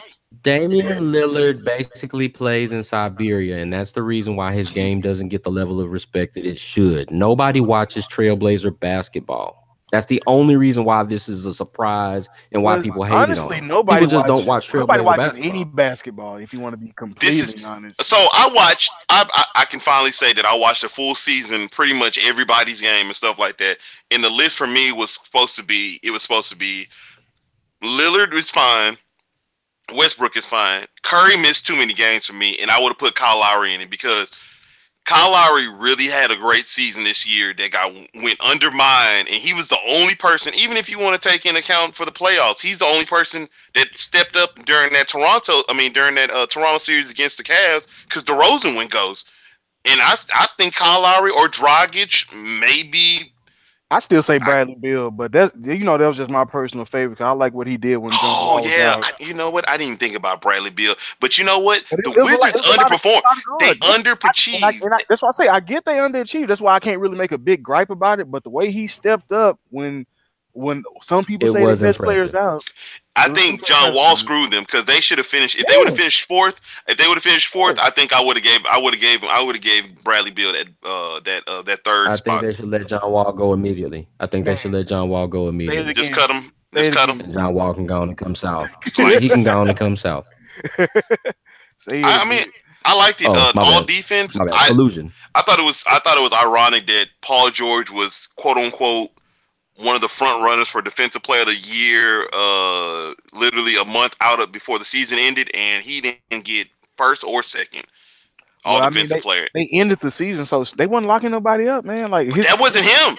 That's the problem. It was not his fault, man. His effort also slacked a little bit. I mean, not major. He's still 6'10". You can't on get defense. I mean, if we talk about the Wizards underachieving, you can't say Oklahoma City Thunder and not say underachieving. Oh, they super underachieved. I mean, it's no knock on Paul George. He was doing his thing, but he didn't have that same defensive intensity that he had before the All-Star break. If you're going through and you're supposed to have all these top flight players around you and stuff like that, and they still keep coming up short, after a while, your focus is going to change. You're going to be like, man, fuck y'all. I ain't about to sit out here and exactly. blow my leg out again trying to play both ways for you. He was more of a product of his environment, but he's not a bad player. But when you surround yourself with trash-ass Melo and whatever Westbrook call himself doing, you're going to get that type of game out of Paul George. Well, he's not fully active on the offensive end, so he's not going to bring it on the defensive side. Any defensive player knows if they can get going on offense, they're going to play better defense. Can I ask a question? What you got, man? Like, correct me if I'm wrong, but for me, if I'm looking at Paul George right now, I'm looking at Paul George and I'm like, okay, dude, you're back, you're healthy. You have that potential to be just as impactful, if not more, than you were pre-injury. And you're in the middle of your prime. Do you really want to take the chance, just off love of Cali, to go back to the Lakers and possibly spend another 2 to 3 years of your prime waiting for a team to develop? Or do you go somewhere like a Philly where you can immediately get a legitimate shot at that brass ring? If you Paul George, which way do you swing? I'm going to Sixers. Yeah, if I'm his agent, I'm saying, hey, we need to go to Philly. I'm going to Philly because I don't want him to be another Barkley. I don't want him to be another Malone where you done wasted your prime years and you never got close to getting a championship. What I like it because I just feel that way about the Lakers unless they make some major moves and like swing with one of the greatest turnarounds, knowing what you have to face in the Western Conference year after year. I just don't see it just because he might go there. And even if you add like a LeBron or if you add a Kawhi or whatever, what have you, I just don't see it out of them, especially going through. You still got to deal with Golden State up the block. You still got to deal with these improving teams, the Utahs, the Denvers, the San Antonios that'll probably recover, the Houstons that are out there that's a factor now. I mean, I just don't see it. For a guy like Paul George, if you're really trying to get that ring, if you're really trying to get that optimum chance, I really don't see a situation for him better right now than Philly. No, I agree. I'm with you 100%. And man, and before we jump into these conference finals, let's just take some time to point out the positives about everything. The Rockets were the first team to beat the Warriors twice in any playoff series in the Durant era. They were the first team to push them to 2 elimination games. So all the shit about people being bad because Chris Paul didn't play is okay. Nobody really expect the Rockets to even win this series. I don't understand what all the gripe is. Yeah, we had the first seed, but we knew they still had a better team at the end of the day. The gripe is always going to fall on 2 things for me, and it goes for Boston too. Boston should have won. The Rockets should have won. Rockets You make they had opportunity, no. but they Let me tell you, they should have won. There's no stretch of the imagination where you miss 37 threes. All you needed to do was make 4 of them. 4. Ariza didn't score though. Hey, did you know that while they were missing all of those threes, that they were shooting 75% from 2? From 2, that they didn't feel like, oh, we should step in and get a jump shot. Oh, this is even the worst thing. Oh, you remember that attacking the basket that we were doing in the first half of Game 7? Oh, let's just not do that in the second half at all. I mean, I do not went 0 for 12. Dog, I don't want to get on Harden. I don't want to crucify Harden. I don't even want to try to blame Harden. But as a person who's got smacked literally twice by social media, from analysts to fans, you should have been the most determined person out there in Game 7 to lead your team to victory. And I did not feel that from Harden in that second half at all. I'm sorry. You got 4 All-Stars on the other side too, man. Dog, that doesn't matter. Like, that excuse is out the window. That excuse is out the window because guess what? Those All-Stars weren't doing nothing at all. They weren't doing nothing for literally a whole half. And what happened? Okay, so you saying when they turn it up, that's no excuse? But they didn't turn. But this is the thing. They didn't even turn. The reason why they turned it up is because what? The Rockets was doinking on the other side, so they were pushing the tempo. I mean, you gotta, D'Antoni, I'm sorry, you gotta go to the jump shots. Like, y'all, I'm sorry, these threes are not falling. We gotta scoot in. The guy that facilitates the jump shots from mid range wasn't there. So I'm saying James Harden. But I'm saying James Harden. Eric Gordon was getting to the lane and getting fouled. He was 7 of 10 in the second half. He was getting to the lane. Somebody else wasn't. I don't want to say no names who wasn't. I mean, you only had Trevor Ariza. You only had 4 sorry. players with 2 or more baskets. I don't need to hear it. I don't like that excuse. I don't like the excuse that they had 4 All-Stars. I don't like that no more because the Rockets had opportunities.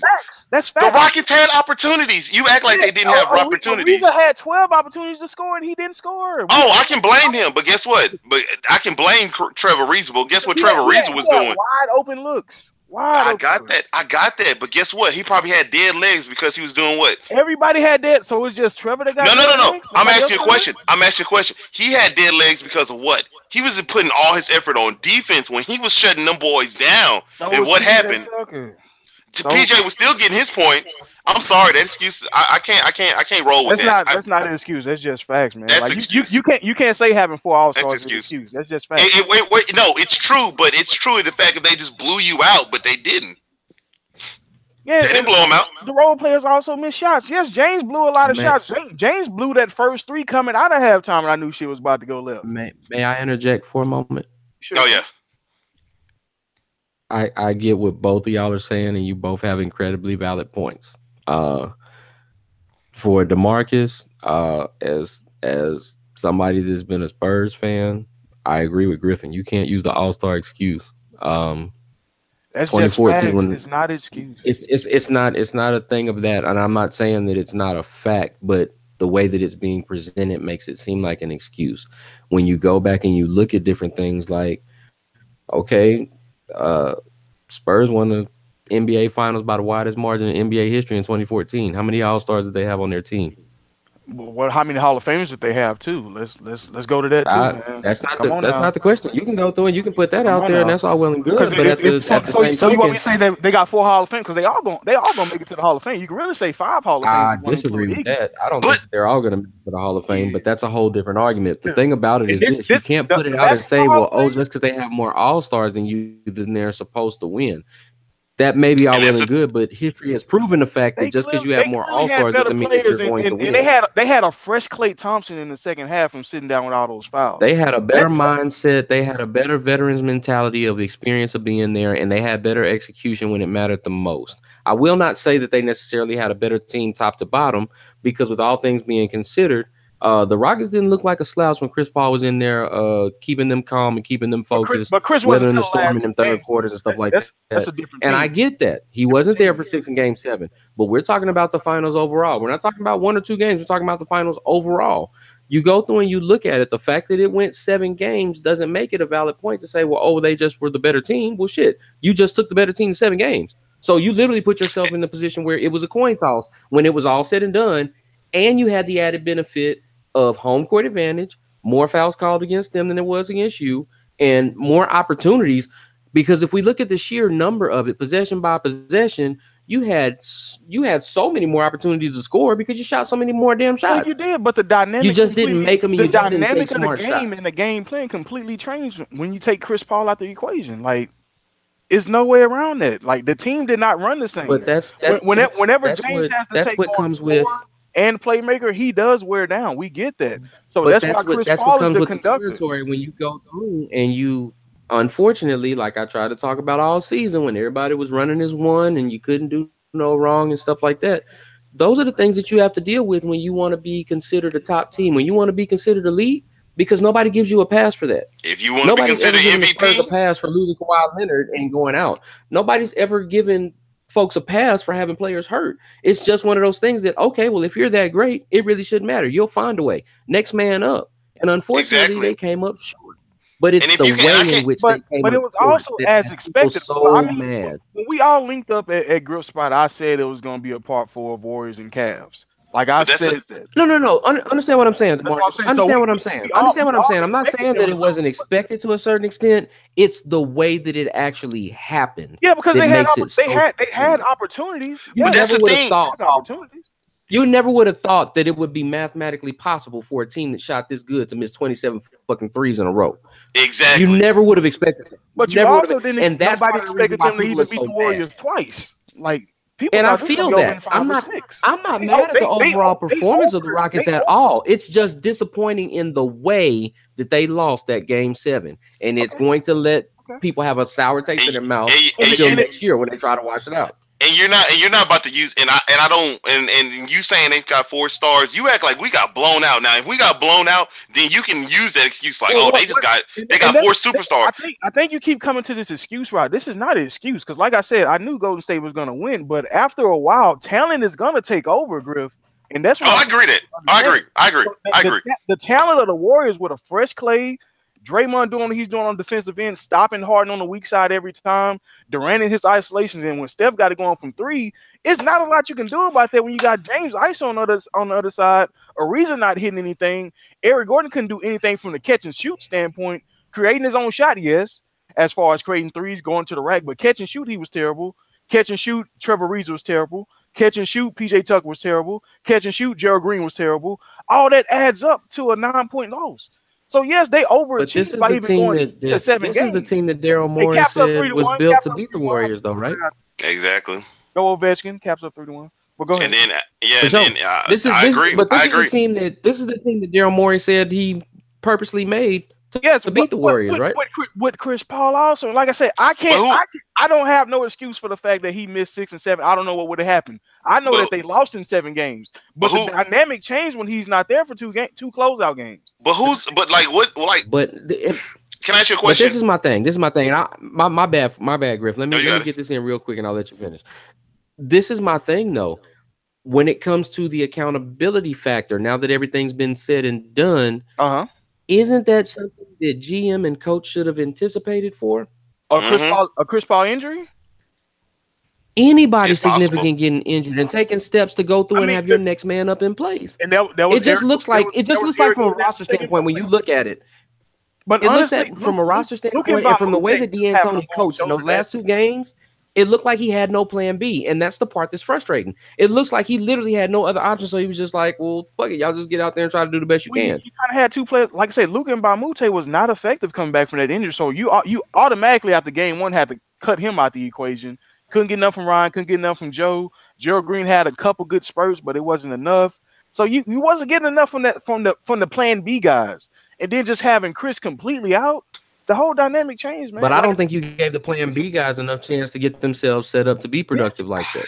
And that's another part of those things that's a fine line. In the second How half, much time do you give people? Out of hand, like in the second half. And I feel that. No. What I'm saying is this. I'm not talking about specifically in the finals. I'm talking about in previous rounds leading up to the finals, when you had opportunities to get them out there, let them get some burn, let them get some of the rust off so they could be prepared for when you actually needed them. He didn't do that. Well, you had to grind it That's out. my with Utah. issue. You actually had to grind it out in all those games. Even though they only lost 2 games, those were some grind out, tough, defensive, slow down the pace. You had to grind it out, but you still had opportunities where you could put guys in just to get their feet wet, just to get their minds right for what it was they were doing. There's no reason that Joe Johnson shouldn't have played more wins. If you're gonna put him in Game 7 in the opportune time, why didn't you? And that's my thing. I mean, it makes you look crazy that you waited, and then now in Game 7, you throw dudes out that I ain't seen all postseason. In the second, when Michael Jordan text messages Kenny Smith at halftime talking about, "Oh my God, the Rockets put in ISO Joe," it's a problem. I'm with you, man. I'm with you. Like I said, I'm not trying to make no excuses for him. Yeah, we just didn't take advantage of the opportunity at hand. They had opportunities. They had a phenomenal season. They had a phenomenal. It's nothing to hold your head down about. You lost to a great team. It's not like they were scrubs. It's not like they just came out of nowhere and were like a 42-win team that upset you in the conference finals. It's the Golden State Warriors. I mean, we know what it is. We know what the game from Dr. Strange. He said this is the only way, and I said, "Okay, doctor, it's okay." Hey, man, 15 million. You missed that one. I can't, and you know what? That's why I can't knock James Harden fully, because I look at the totality of the season and where the Rockets got to, and how everybody and mama thought we was gonna get swept after Game 1, and it was over and all that stuff. And the fact that we were up 3-2 on the Warriors, and that we pushed them to a Game 7 is probably the most unexpected thing that a lot of other people did not see. And me as a Houston fan, I really enjoyed our season. I enjoyed all our players. It's time to get rid of Ariza. It's time to get rid of Anderson, and let's move forward. And just as a side note, Jason Tatum became a grown man over the weekend. But go ahead, Will. A quick note to my Rockets fans listening out on this podcast. Just a little helpful tip going forward, man. I get where you're coming from. I understand your completely warranted excitement, endorsement, continued support of the Beard because he's a phenomenal player. I'm a fan of his. The thing that I think you guys miss out on as fans of your team, as it's opposed to looking at other teams that have come down the pipe recently in the Western Conference.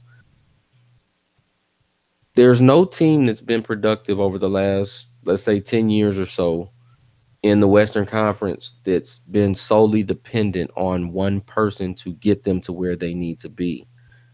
The Spurs and their fans don't have that mentality.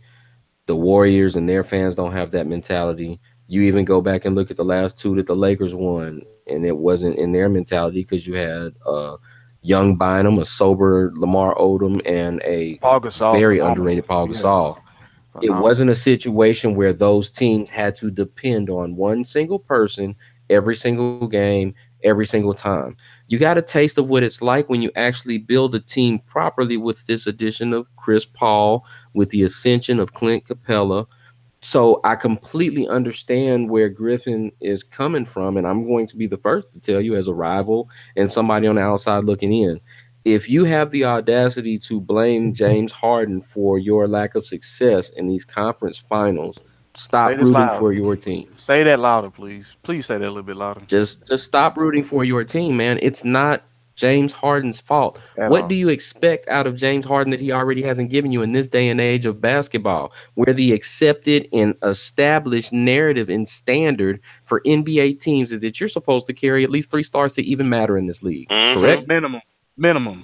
And he been you rolling. Can't even tread water without 3 stars. And he been rolling solo dolo and busting his ass and doing everything that he could to keep Houston relevant for a long time. I remember the years before Harden got here. I remember what the years looked like before Harden got here. Kyle Lowry and Dragic. Jesus. I mean, just saying, Scholar scooping left and right. You can go back to only people knowing you in Harris County or people actually talking about you across the country. Choice is yours, but you keep going through and talking down on this man like he's not giving you his all. Like he hasn't given you 3 of the greatest seasons these last 3 years that arguably any Rocket has ever accomplished. Yes. Yeah. It doesn't make sense to me. It doesn't make sense to me. Win, lose, or draw, you should be behind this man. You should be encouraged. Now, the people that you want to blame, the people that you should be blaming, much like you Texans fans, you never want to point out the coach or the GM, and that mystifies me. You want to sit it all on players, and it's all their fault. But who put them in positions to win? Who put them in positions to actually have enough support?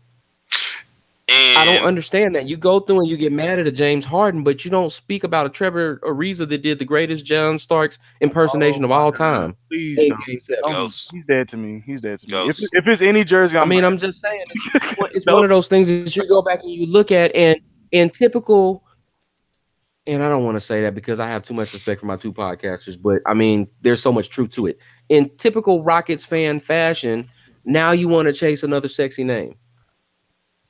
Shit, you have to build your team up. We don't need LeBron James. You don't need LeBron James. What you need to do is get more bang for your buck. You can get a good two-way player on the low, like a Tyreek Evans, compound that with a Derek Favors to help run with Clint Capella, and then fill out your bench with all that money that you would give LeBron. You done. You done with Favors. Favors team that ain't never needed to go out and spend $200 million to go get a championship. We go through and we build through with solid rosters and great bench support. I'm just saying. 2014 San Antonio Spurs, largest margin of victory in the history of the NBA Finals, only had one All-Star on that team. Tony Parker. How many Hall of Famers, man? Like, you know what? How many over the mid-30s Hall of Famers? You can call them Hall of Famers, but they were old at that. Playing up against a younger, stronger, faster, quicker team that they lost to the previous year. Can I tell y'all this? The thing I do want the Rockets to work on in the off season is the mid-range game, because it's such not a under D'Antoni. It's not gonna happen. D'Antoni doesn't preach that. 7-second offense, layup or 3-pointer. That's what I'm saying, Griff. They got the mid-range game. He just didn't play Game 6 and Game 7. He does not want them to take mid-range shots. He preaches layups or threes. That's what I'm saying.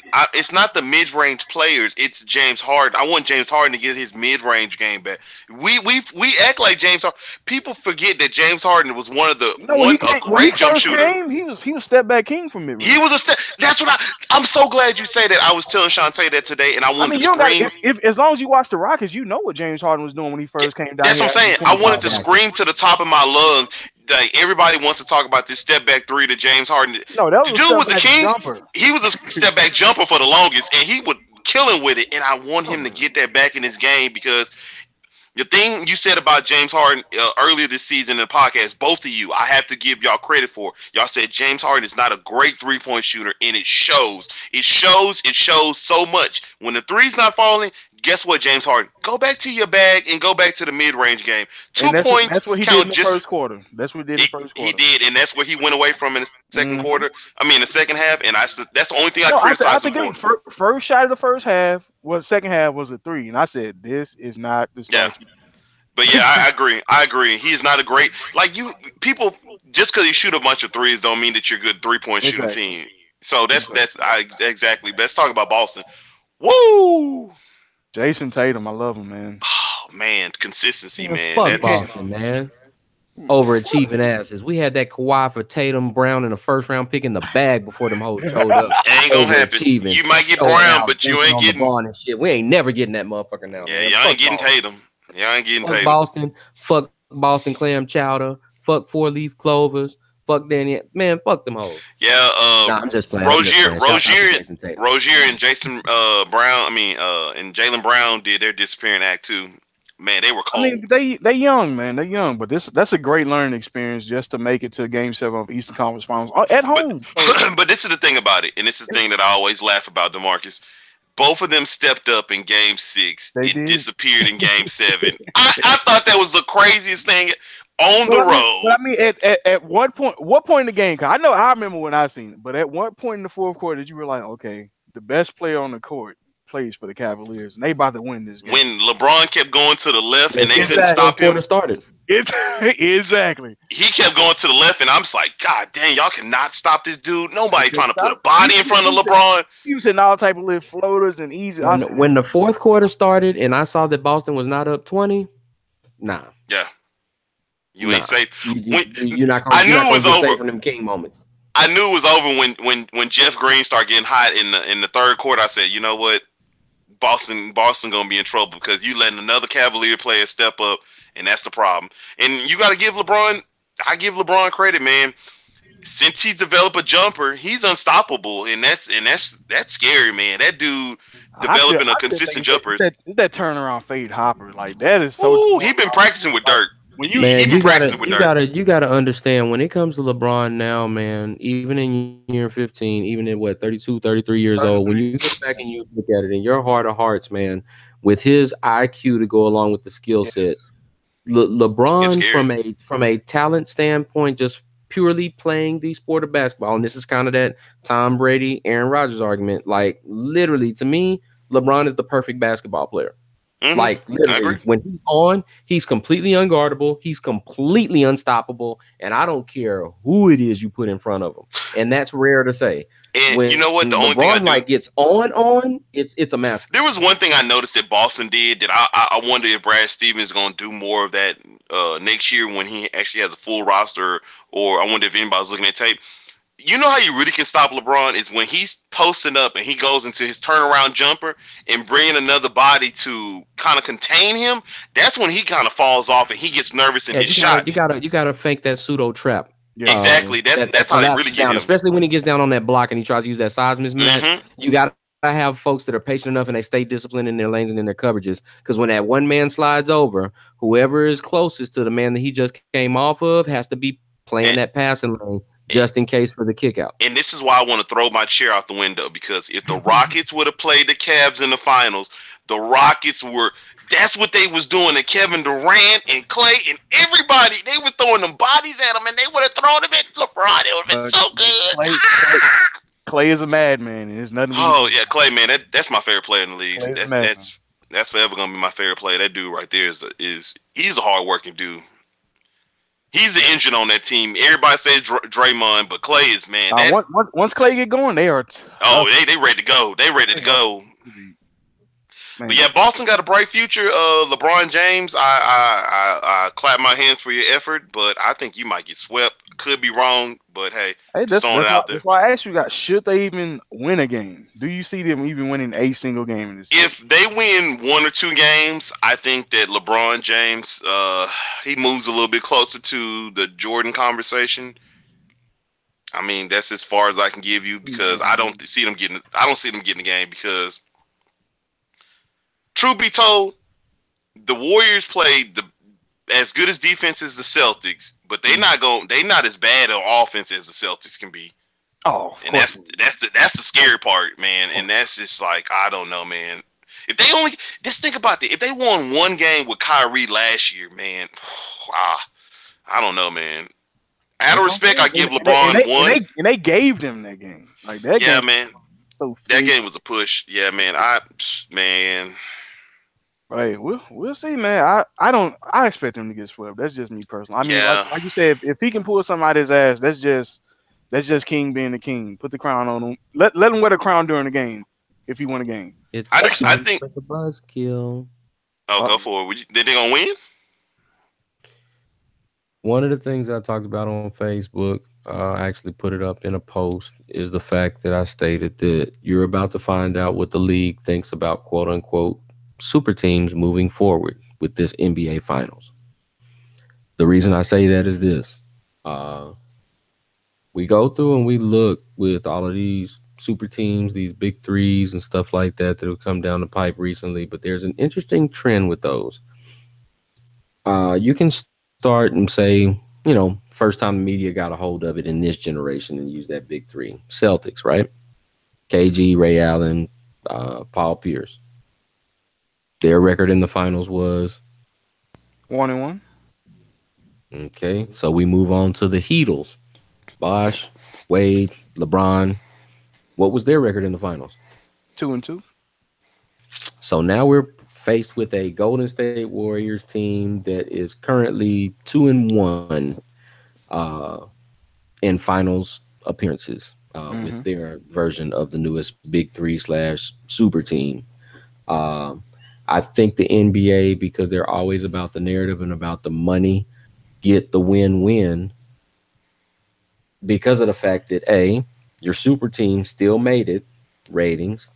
Your superstar still made it, ratings. What's the better narrative going forward for fans to stay invested? LeBron getting swept or the Warriors getting upset? LeBron getting swept because from Going what I'm hearing. hold on, going forward. Did you listen to the question though, Griff? Did you listen to his question? Yeah, I heard it. For the narrative going forward, you think LeBron getting swept will be better? The only reason Now, why I think say about it. Think about it this way. We could have had that narrative last year. Think only reason about it this way. Think about it this way.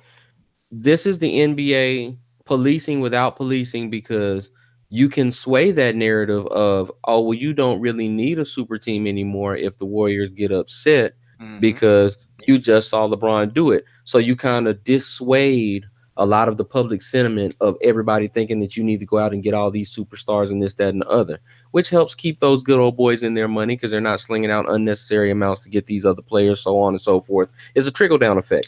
I always pay attention to the narratives when you get into the later rounds when it comes to basketball for those reasons, because to me, when it comes down to the finals, I just pay attention to what do the powers that be think would be the better story for them moving forward. I just have a weird feeling that the upset is going to make them more money and get them more pub than a sweep. The upset is going to keep LeBron in Cleveland. Can I say this? I'm gonna be honest, and I understand that the basketball narrative and the NBA narrative, but I really can't. I can't see them getting not a game because the only team that really gave the Warriors a problem was the Rockets, and the Rockets they had a sixth best defense, and they played like one of the best defensive teams in the playoffs, and the Cavs have not. Like, the Cavs should have lost to Boston, and I'm just like, I can't see LeBron stepping up because I see LeBron getting his little usual points, but I can't see nobody else. They're going to put KD on LeBron, man, and that's just going to be just... Zebras, Griff. If the Zebras got an initiative that they got to execute... Even what they got the... That's the thing about it. Even with the out for game one. No, he out for game one. Even with the initiative of the refs, it's just like, how do you stop Golden State? Because, it's impossible, man. It's impossible. I'm telling you, if I saw the Rockets stopped it 3 times. Why are y'all talking about impossible? Because the Rockets have good defense. Well, the Cavs have the worst defense. I'm talking about for Cleveland. Like, they just don't have enough firepower to match. Or defense at all. The Cavs have the worst defense in the playoffs this season. I know they were horrible during the regular season. They had the worst defense in the playoffs so far because they actually looked pretty damn decent on defense against Boston. I don't think they got the worst defense, but they haven't been consistent, especially with their home road splits. And my thing is the other thing to look at. I kind of think about it. Remember when the Remember when the Colts won their Super Bowl when they beat the Bears? Mm-hmm. Their regular season defense was fucking horrible. Oh yeah, then Mathis and Freeney just got wild on the edge the whole playoff. It's not like it's something that's like out of the ordinary to see. It's not like it's a big stretch, and there's still certain factors that can kind of work in for this dark horse because again, if Iguodala ain't there, I'm not counting on Kevin Durant to be effective both ways. He's not that kind of guy. If you make him work on that defensive end, that jump shot is going to suffer. Man, if they get a game, dog, if they get a game or two, the NBA's rigged, super rigged. Oh my God! I can't see it. I can't see it, dog. I can't see it. I can't see it at all, man. I can't see it. You're telling me that the league is clean right now? It's clean right now. Exactly. I can't play with that. Me personally, I'm rooting for the upset. I think that LeBron is going to shock the world and add to an extremely unpopular narrative that's about to get popular AF. That resume will be. There is a ton of coverage. There's a ton of media blitzes. There's a ton of money, whether it be through sponsorships or whatever, with a LeBron upset that would multiply exponentially. But if that happens, man, I really have to look at the NBA with a smooth side, and I cannot. You should have already been doing that, fam. I think I've been watching. Well, because so going basing off of like last year, the finals how it shook off. I said, okay, they was gonna win in 5, so I kind of saw that happening with Golden State coming. with the Cavs coming back. I said, okay, that kind of made it good because it kind of put it kind of created that narrative like LeBron had a chance of beating the Warriors that were unproven in 2015, but injury happened. So when they came back and they beat the Warriors with a 3-1, I was like, okay, you know what? They actually had a decent squad. They just had to show up. But man, it's just like I just don't see Green, or there's no Kevin Love playing on tomorrow. There's and Griff, Jordan Hill. I'm with you 100%. It's just that, like, when you just look at roster to roster, it's like it's no way in hell they should win a game. Like, Marcus, I'm gonna tell you this right here. If there was some type of if there was some type of magic wormhole that was out there, and it just switched it back to D Wade and IT and Derrick Rose, I was like, you know what? The Cavs may upset these boys. Like if he could transport some of his greatest all-time teammates, I'm with you. Dog, if he just bring back the teammates of earlier this season, I think I say, you know what? LeBron got a chance of beating this. Bruh, I'm so super mad at you for saying wormhole. that was so blurred of you. It was so blurred of you. Like, yeah, we was just setting y'all up for this right now. Yeah, beam them in. Yeah, let's get this. Beam them in right now. Let's get this transfer. Yeah. Is that D Wade? I thought you was on vacation. So yeah, I'm with unbeknownst to everybody else, snuck in. But don't get me wrong. I'm captain of the underdog team. I always root for the underdog. I was one of the few people that was cheering for the Miz when he debuted his WrestleMania main event. So I love the underdog role. I hope he can pull it out, but I can't see it. Man, it's hard for me to see the forest for the trees. I don't want to see 3-6 on his resume, man. I don't want to see it, but that's why Durant went over. That's why Durant went over there. Stop his legacy. And they doing a hell of a job, man. But man, anything else y'all got for legacy? Man, fuck Durant, man. That's how I feel about it. Yeah, that's how I feel too. Because man, just think in my mind. Oh my god, in my mind, if Durant would have went to like let's say the Wizards, I think in basketball, Durant would have retired, that would have been better for me. Like I'm just tired. Low key, if Durant would have went to the Wizards with Gortat, Beal, and Wall, shit, they would have made that second round with that. But they would have been talking about them the same way they talk about the Sixers and the Celtics. Exactly, and that's the thing that I really was mad when he went to the Warriors. I said, man, you could have really made the NBA interesting if you went to the Wizards. Yes, he ruined and you could have put on for your home. You could have put on for home the same way. When you was calling me a madman for my takes on the NBA, that's what I was talking about. Durant ruined the NBA for me as a fan. He did. He ruined it for me. Like I don't know how you felt about the move, but it left a bitter taste in my mouth. Just for the fact that he can fix his fucking mouth to say I'm about to go to the Warriors, a team that just won 73 games. And Clay made me mad talking about other teams need to get better. They just need to get better. Clay, you talking about taking a hey. Don't y'all talk about my Clay now. Oh, Clay is my boy, but man, when he said that, about Clay, I said, knock, Clay, do you remember that you was about to take an $80 million pay cut to stay with the Warriors, and you trying to tell us that we need to get better? Man. Clay is having black and silver dreams right now. You let that man do what he does. All right, you better go to the Spurs. Please and thank you. Clay is thank you. He like blackface Dre. Fuck Clay. Oh man, you better shut up. You better shut up. Shots fired. You better shut your mouth up. You better shut your mouth up right this second. Hey man, is this a world tour? Is this your girl tour?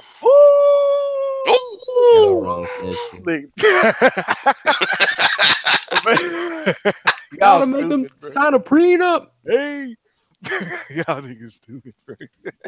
Oh man, I do. I'm with you. I hate Kevin Durant. He really did ruin. He really did ruin basketball doing that. That's what I was talking. But I'm glad we finally on it. It took a while, but I'm glad we finally able to get on that same page, bro. Because just think about how bad. Ruined it for me, bro. Rockets would have had 2 titles, dog. No, that's going a little bit too far. Because if you're gonna go that route, Spurs should have had a title last year. I take that back. I forgot about that. 2 title shit. Negative. I take that back because I forgot last year that we lost to the Spurs. I don't know. Lost to the Cavs that first year, like that. I don't know about that. They would have lost that first year. They would have lost to the Cavs. So they should have at least been to the finals one time at least. But I don't know about the titles, man. I don't know. Yeah. But hey, we'll get them soon. Next year, baby, next year. Man, anything else y'all got for the culture before we start to wrap things up? Go Rockets. Hey, don't say it, Griff. Don't say that shit all depressed. I'm Like that, so man. mad. You gonna make me fire? You gonna make me fire your ass up, man? It's all right, man. Dog, I've been so depressed about the Rockets losing, man. Man, I feel like losing was the best thing that could have happened to that team because at least it showed everybody that the Rockets are for real and they can actually compete for a championship. Oh, That's just my take from it. Like, you got to take the wins when you can, but everybody gonna take losses. But it's all about how you perform the next round. Every boxer don't win every fight. You gonna lose some rounds. It's about how many rounds can you win in that fight. Dog, I was preaching that the Rockets was gonna win this, and I thought I literally thought you supposed to. You supposed to. We supposed to believe that our team has an opportunity to hold win. on. Was I with you, Wilson, when we played when Chris Paul got hurt? Yes. Oh my God! I almost died. Me, you, and BJ. Me, you, and BJ was at Brick House. Dog, I almost built up a brick house and just locked myself in there, son. Yeah, I was Griff was riding the emotional roller coaster that entire game. No, I was sick the next day because it's like, oh yeah, we won, but I don't think Chris Paul is gonna play these next 2 Yeah, games. man. When I saw him go hurt, when I saw him get hurt, I was like, oh my God, dog. When he got up, started doing the stanky leg and just dropped.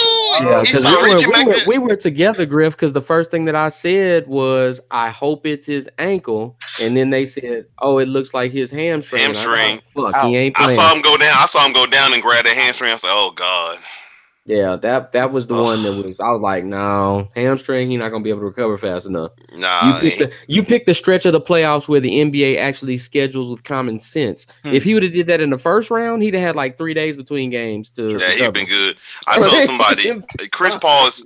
You know, this is how his career is. He has an unlucky career, man. He's very unlucky. Who's more unlucky, D'Antoni or Chris Paul? I gotta give Chris Paul, man. Chris Paul got unlucky. Mike D'Antoni has much more control over the shit. D'Antoni had the Spurs fighting his team, man. The Spurs was putting them paws on them boys. Hey, all those injuries, Joe Johnson. It's the Spurs. Hey, it's the Spurs, man. Man. But it's like, how many times have you looked at Chris Paul and his team, and he, like, even when it was Blake, it was like, oh man, this is the year Blake get hurt. And I'm like, oh God. Oh, then Chris Paul get hurt. I'm like, oh my God. It's just like at least 3 times. He was just man. It's I don't know, man. Chris Paul is just very unlucky. And I feel bad for Chris Paul more than anybody. Throughout the whole playoffs, I had to feel the worst for Chris Paul because he was there, man. He smelt it. He tasted, and you know what, that dude was determined, and that's the attitude that I want James Harden to get the rub off on James Harden. It's coming. Where he's still growing. That's that champions. Is he what? Does he stay? Oh, of course. Oh yeah, man. Fertitti is about to throw. We say of course. Now let me pose this as devil's advocate. You go through, you sitting there, you on the cusp, you're doing everything that you have in your power to do it, but once you go out, you see your team kind of self-destruct, and you might feel some kind of and be like, "Damn, fellas, why y'all ain't get together?" When my owner comes out and says that money is not an option, we're gonna bring us trying to run that cheese. He ready to throw that money out there. And when you got an owner that's willing to throw that money out there, shoot, that makes Chris Paul look a little bit happier because. There's not too much they need to do to their roster. You throw that money, but on one end of the spectrum, do you have to throw him that much money? It's not like he doesn't have multiple revenue streams, and wouldn't that money be better served filling out the rest of your roster? That's the thing. If you're smart and you can negotiate with Chris Paul, he won't be getting the max. Yeah, he won't get max. But I'm talking about money. I'm talking about where money is, where they can kind of go into the salary cap and bring in pieces it shouldn't be that hard. I mean, like, hey, Chris, Clay is 100 with Chris. You let Chris know off the shit that you just did in the playoffs right now, you're not about to pay for shit in Houston. What you need all the extra money for? Exactly. But this is the thing. The only thing, the quickest thing they can sell Chris Paul on is just like, hey, we made it to Game 7. Mm-hmm. We were up 3-2 before you got hurt. On top of that, guess what, Chris Paul? This is only our first year together. Mm-hmm. There's no telling what you could do another year together. Look, you can look at the timeline of all the super teams that were together, like Miami. Look how well gelled they were the year after. You know, they had a little debacle with the when they went on that 33-game winning streak. Though. Yeah, man, like it's possible. Like, okay, so what happens is that enough to overcome the godfather of his children calling and saying, "Hey, man, I'm about to go to LA. You should roll out with me." No, Chris ain't gonna let that happen, man. Chris ain't about to let LeBron James go to LA. Not to LA. If he come to the West, it's only for one team he come to the West for, my brother. Oh, it's only one team he come to the West for.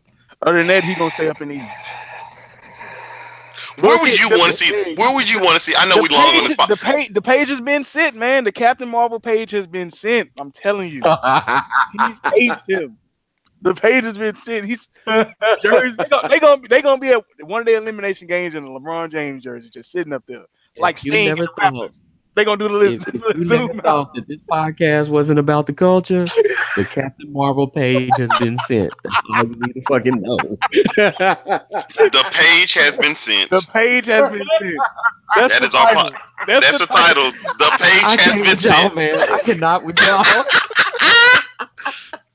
The page has been sent. Oh my god! It's only one way. Let me get an old burner phone that I can just text somebody and that LeBron logo pop up. That LBJ? Is that an LBJ and Rocket Red? Oh shit! Oh yeah, he coming. He coming. Man, traffic is about to be ridiculous in Houston if he make that run. Oh man, 290 gonna be fixed by then. They gonna show them like all the up to date models of the freeways. That is a lie.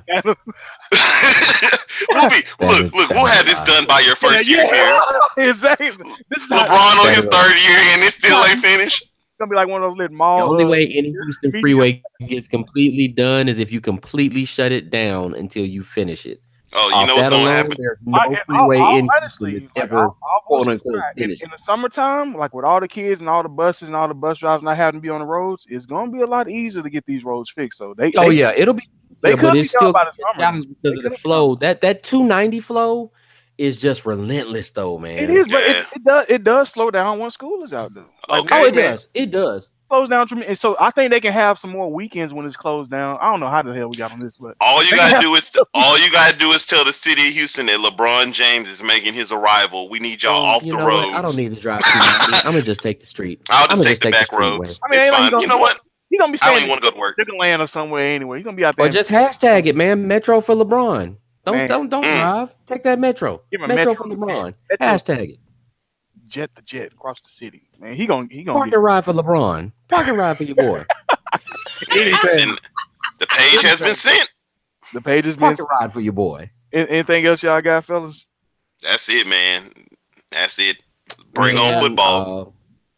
Please! For me, I'm glad that football blood coming out you, Griff. That's what I love to hear right there. Oh yeah, but don't get it twisted though, man. Don't get it twisted. For a lot of these folks and stuff like that, man, if you never took the time to get into it, you want to see an alternative and some pretty exciting fucking sports, man. Give these Stanley Cup playoffs a shot, man. I know it's a lot of folks that don't really get into hockey. They may not know enough about it to get into it.